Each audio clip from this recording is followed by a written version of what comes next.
Okay, so welcome back again. We are now working towards the nose and the mouth portion of your face. Just before we start, a couple of examples. Hopefully you have started by drawing your pre-drawing nose and mouth. These two features I like to do together because they do kind of flow into each other. One makes sense with the other, and which is how we do the whole thing. Every feature that I've taught in a certain order because it helps you to go from one to the next. So once you've finished your eyes, it's easier to go on to the nose. Now I'm going to start with just some things you don't want to do with the nose.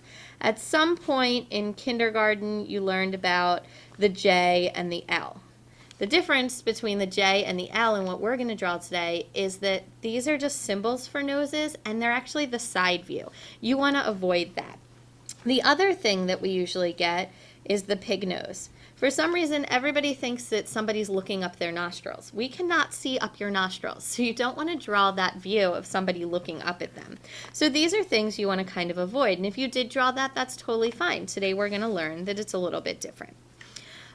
For our nose and our mouth, I'm actually going to draw out the proportions really quickly because they are really important for how we work.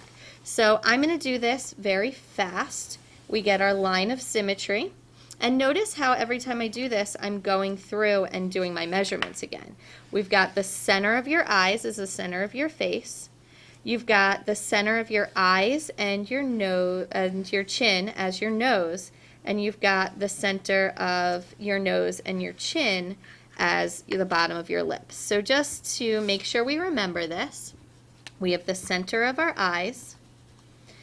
Really important to remember that this is the bottom of your nose and this is the bottom of your lips. So some people confuse that and they try and make the split, the opening in their mouth between here, but actually this is the bottom of your lips. So you want to keep that in mind.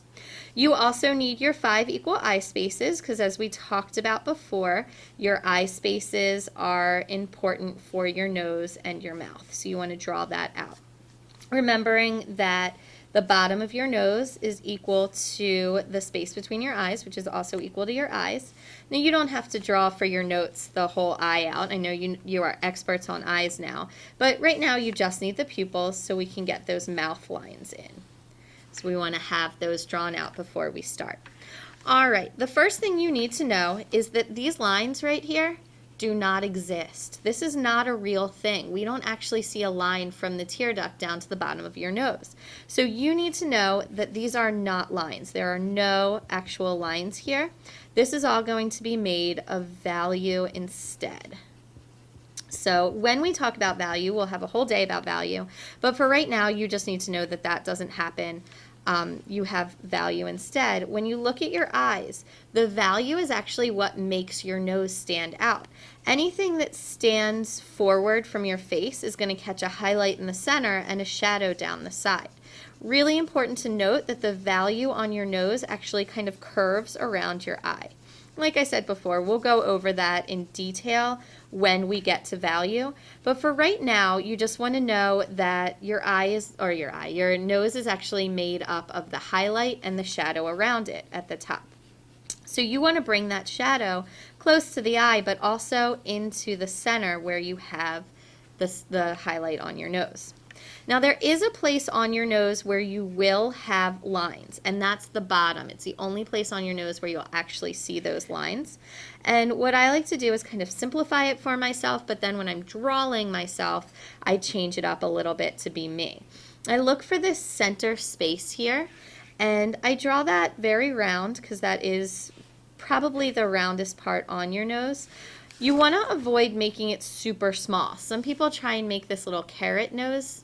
If you can see that, that's a little bit too small. This is the biggest part of your nose, so you do want to make that a little bit bigger. Then we go to your nostrils. Again, no pig nose nostrils. Actually, your nostrils, when you look at them, are almost teardrop shaped. So what I do is I'll draw in that little teardrop, and I'll shade them in a little bit because that is going to be shadowed. It is going to be dark from the rest of your nose. Then the part that actually does go to these lines that's going to be the outside of your nostril. And that's going to start underneath the opening of your nostril and it's going to curve around, almost like parentheses. And when they do that, they'll meet up with the value that's on the side of your nose. So with this, those lines actually are going to turn into value. And the little trick that I do for that is I know that there's a highlight in the center. So I just take the line that I've drawn and I kind of shade it. I make it a fuzzy line on all of these sides. And as I'm making it fuzzy, it starts to connect with the value lines on the side. Now with this might not look specifically like your nose. And I know some people say to me, oh, it looks like a vacuum cleaner. Well, yeah, because your nose is like a vacuum. It sucks it in through that area and it pulls it up. So it makes sense that it would take that shape. So you want to look for where you're seeing some of those shadows connect. I do like to connect the center a little bit higher up on one side because you are catching light a little bit in that way. So you want to make sure you have that. All right, so that was pretty quick, but the nose doesn't have a lot of structure to it. What it has is the value and the lines, and once you've got that, then you're done. So all you have to do is look again for what's the difference between the nose that we've drawn and your actual nose, and that's something that's going to be important. So that's the nose. We can use the nose to move on to the lips next. We always get those people who think for some reason that they're like singing and they'll draw like their teeth and they'll draw their tongue, and like we know that's not our mouth.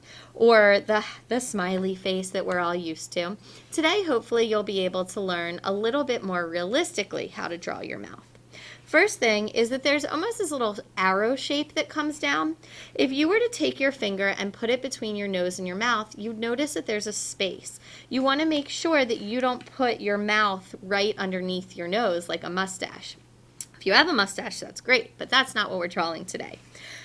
With this, you've got that little arrow. It comes on both sides of the line of symmetry, and it almost points to your lips. And what's interesting about it is the shape of that arrow actually does take on the shape of your top lip. So when I start to draw my top lip, I draw it just under the arrow, and I can get it to take on the shape of my lips. Now, some people's lips are very round at the top. Some people's lips are very pointed. It really just depends on what you're looking at. But what I want you to notice from there is that your lips are not full all the way to the corners.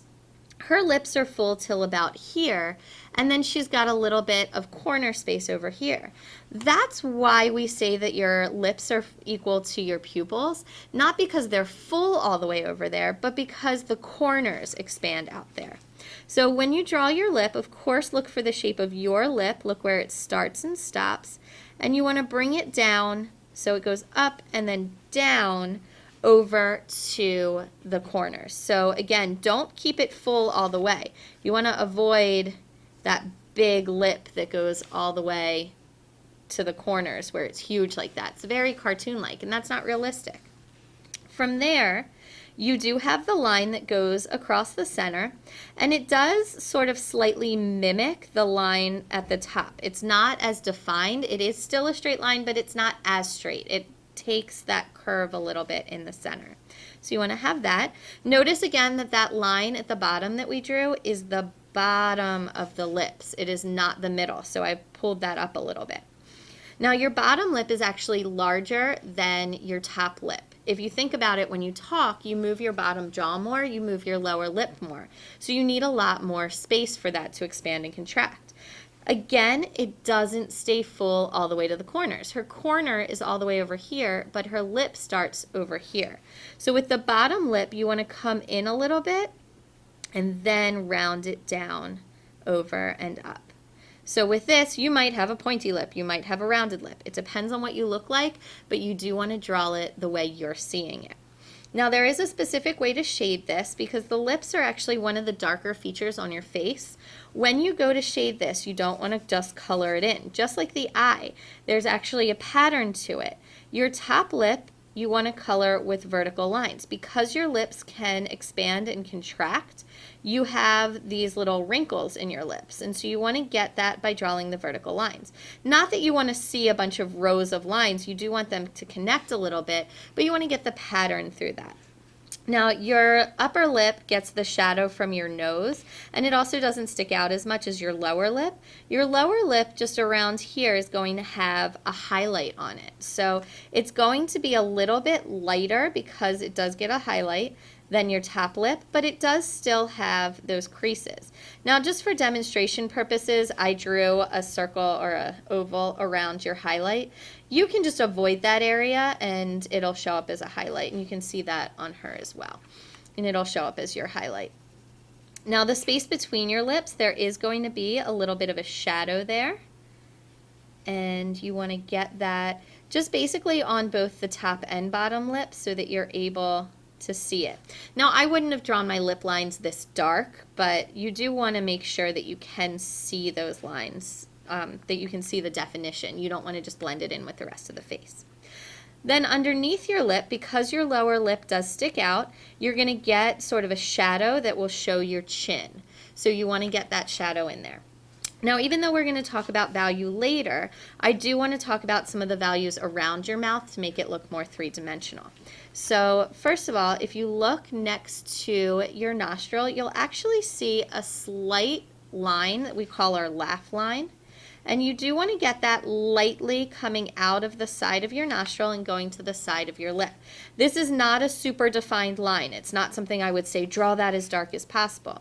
That's something that I would say make it light, and then we'll add the value to make it right. Now, when you do the value over here, you want to be shading in a certain direction. You actually want to shade downward to the side of the nose that or the mouth that you're working on. So for this, your nose does create a shadow. And then as it gets towards your lips, it sort of fades out. Now you want to make sure you make this shadow very smooth and blended. If you don't, it's going to look like a mustache. And again, it's great if you have a mustache, but if you don't want to make it look like one. So you have that blend down a little bit. You will see a slight highlight just above the upper lip, but it's not going to be a huge one. You want to just have it a little bit. You'll also see a slight highlight on your arrow that goes to your lips. You want to get that as well.